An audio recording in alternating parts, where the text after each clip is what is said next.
Ang pampano fish ay may mataas na source ng omega-3 fatty acid. Mataas din ang protina nito na nakakatulong mag-repair ng mga muscle at overall body function natin. Meron din itong vitamin D para masuportahan ang bones, teeth, muscle at mapalakas ang immune system. Vitamin B12 para makatulong maging healthy ang mga nerve function natin. Mababang mercury level, kaya safe naman itong kainin for regular consumption. At today, dahil meron tayong pampano fish, tara lutuin natin ito. Pagkatapos ko nga linisin, ay hiwa-hiwaan ko nga lang ito para once naglagay tayo ng mga pampalasa dito ay ma-absorb kagad. Kaya ito lalagyan ko na ng asin at paminta. Naghiwa na rin ako dito ng mga ingredients katulad nitong bawang. Iniwa ko lang ito na maliliit and then set aside. Isinunod ko na ngang hiwain ng maninipis itong mga luya at pa-julienne size. Next, hiniwa ko rin itong sibuyas ng maninipis lang din kagaya ng luya. Ganon din syempre ang hiwa ng kamatis. Pero kung anong mas komportableng hiwa para sa inyo ay okay lang. Next, over high heat ay sinalang ko na nga itong ating non-stick pan sa ating kalan. Nilagyan ng konting mantika. Once uminit na ay pinahinaan ko na nga din kaagad ito.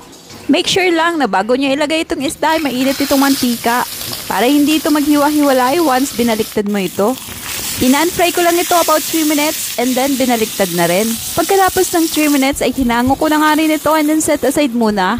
Dahil dito sa pinagprituhan natin ay naglagay lang ako ng konting mantika at inilagay na nga itong bawang, luya, sibuyas. Igigisa lang natin ito dito hanggang sa lumabas ang aroma.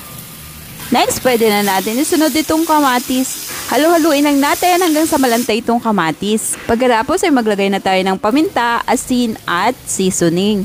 Para magkaroon na kaagad dito ng lasa, halu-haluin lang natin ito hanggang sa mag-combine ng mga ingredients. Dito ko na nga rin pinan-fry itong talong, nilagyan ko lang ito ng konting mantika. I-fry ng konti hanggang sa mag-golden brown ang outer part nito. Once okay na, nilagay ko na nga itong unang gata.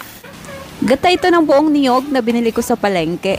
Parang nasobrahan nga ito sa lapot kaya naglagay ako ng malabnaw na gata. Tinansya ko nga lang ito hanggang sa makuha ko ang gusto kong consistency. Pagkatapos ay tinikman ko ito kung okay na ba ang lasa, pero parang hindi pa. Pwede kayong gumamit ng patis para pantimpla dito. Pero asin lang at MSG ulit ang tinimpla ko dito. Once okay ng lasa, ay nalagay ko na nga itong pinan-fry nating isda. Over low heat nga lang ang apoy nito para hindi maibang texture ng gata. Pagkatapos ng konting minuto ay nilagay ko na kaagad itong dahon ng pechay. Pagkatapos ay niluto ko pa ito at pinatagal pa ng ilang minuto hanggang sa mabawasan itong liquid. Inaantay ko kasi ang texture ng sauce na medyo nagmamantika na. At once na na-reach ko na ang ganong texture ay pwede na itong iserve with your plain rice. So hanggang dito na lang, tara, kain tayo!